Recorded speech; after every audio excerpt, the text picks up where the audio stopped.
Catherine Recanati from Paris 13 University. I work in a lab which is mainly doing artificial intelligence. So I will try to,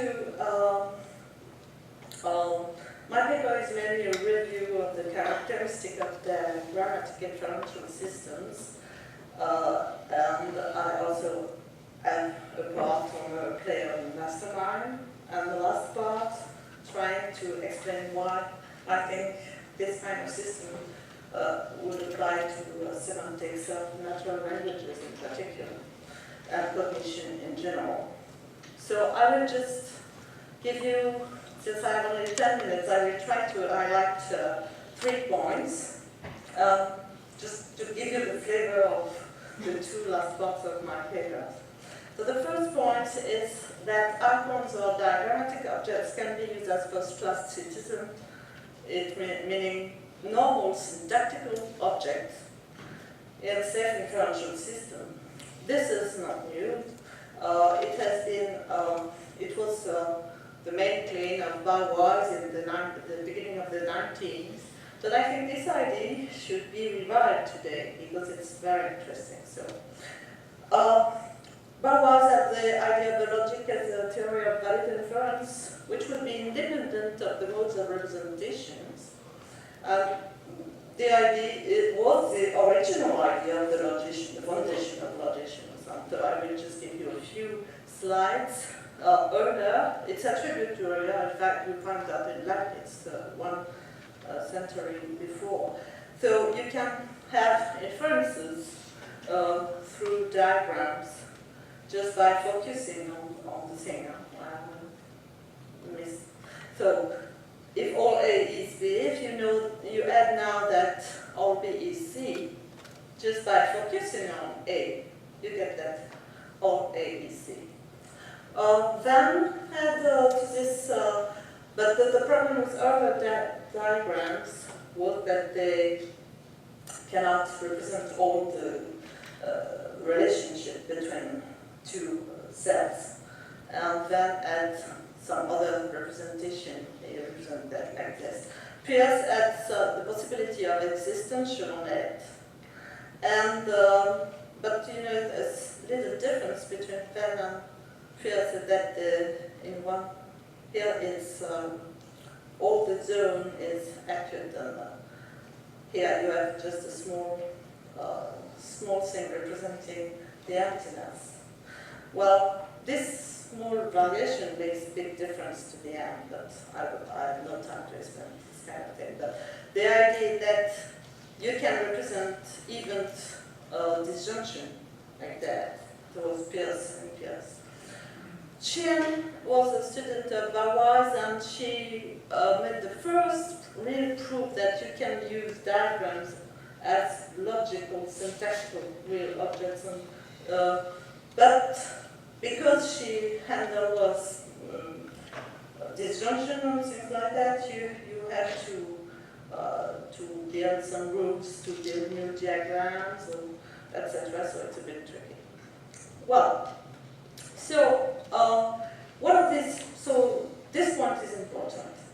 Now, what are the properties of diagrammatic system? Is mainly that has been identified by philosophers as being because there is the existence of a syntactical homomorphism between icon types, and the property of the objects. But one property which I would like to emphasize is closure under constraints, which could be a phrase like that all logical consequences of the represented situation is explicit in the representation. To give you, I will have a few slides on that. And other properties are easy treatment of conjunctions, because you simply add new information to a general representation. And of course, difficulty with this conjunction, but as I just mentioned, it's not that you cannot, it's just that it's more difficult.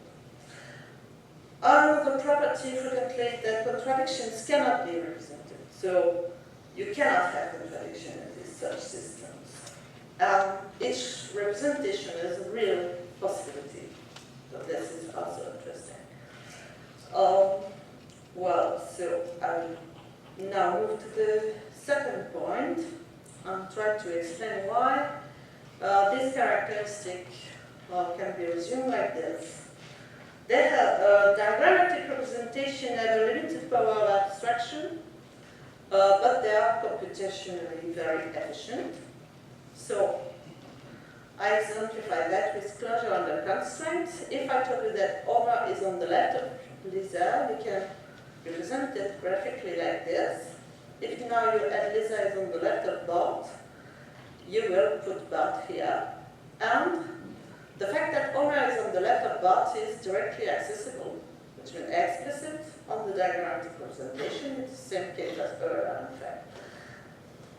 So we get for free on the graphical representation that Omar is on the left of Bart. But with a linguistic or logical linguistic representation, you need a supplementary step and you need transitivity of the relation is on the left of to demonstrate the second fact. So you can summarize things for paradigmatic cases like this. Linguistic reasoning requires the representation of initial facts. And second, an explicit representation of the abstract property of the objects. And the third thing, a computational mechanism making the two sources of the information.